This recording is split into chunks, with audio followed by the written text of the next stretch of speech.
আসসালামু আলাইকুম এভরিওয়ান, সবাই কেমন আছেন? আশা করি সবাই ভালো আছেন, সুস্থ আছেন। এটা হচ্ছে আমাদের দিন সকালবেলা। আমরা সেন্ট্রাল মসজিদ থেকে নামাজ পড়ে এসে একটু আগারগাঁয়ে সেই পুরাতন বাণিজ্য মেলায়, এখানেও জামায়াত হয়েছিল সকালবেলায়। আমরা এখানে একটু চলে আসলাম দেখার জন্য যে কি অবস্থা আসলে। এমনি সময় আসলে নানা ধরনের ইট বালু দিয়ে দেখা যায়, কাদামাটি দিয়ে ভরা। আজ এত পরিষ্কার পরিচ্ছন্ন দেখে আশ্চর্য লাগছে যে আসলে এখানে একটু ঘুরে বেড়াই।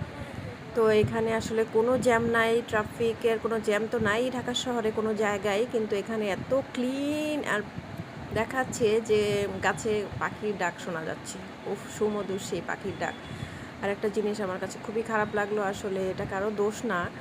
আজকের দিনে সবাই মুসল্লিরা একটু পানি পান করবে এই কারণে হয়তো বা পানির ব্যবস্থা করেছিল, কিন্তু অনেক পানি পড়ে যাচ্ছে। এখানে পানির ব্যবস্থা করেছে বাট কলের সিস্টেম করেনি, তো ট্যাঙ্কি থেকে সব পানিগুলো পড়ে যাচ্ছে। আমি এক বোতল পানি ভরে নিলাম, কি করব আর।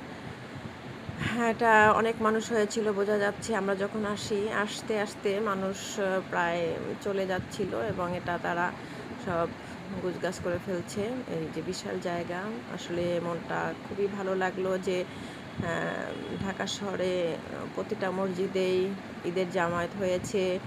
সকাল 6:30, 7:30, 8:30 এই ধরনের ধাপে ধাপে হয়েছে। আমরা প্রথমটা পাইনি, আমরা 8:30টা পেয়েছিলাম। তো যাই হোক, আল্লাহর কাছে লাখ লাখ শুক্রিয়া। আমার হাজব্যান্ড এবং আমার ছেলে একটু ফটো সেশন করছে।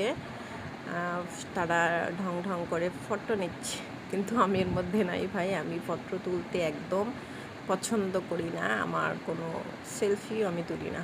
ওকে, আল্লাহ হাফেজ, সবাই ভালো থাকবে।